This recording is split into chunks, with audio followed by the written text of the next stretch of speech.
వెళ్ళాలనేటటువంటి కోరిక పుట్టడం జరగదు. ఎందుకని?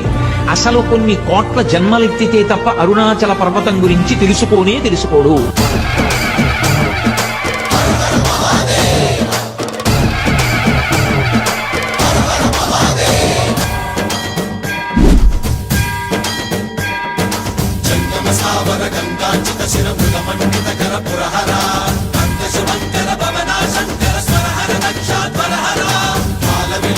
పాలిత జనగణ కాల కాల విశ్వేశ్వర ఆశుతోష అవినాశ విశాసన జయ గిరీశ బృహదీశ్వర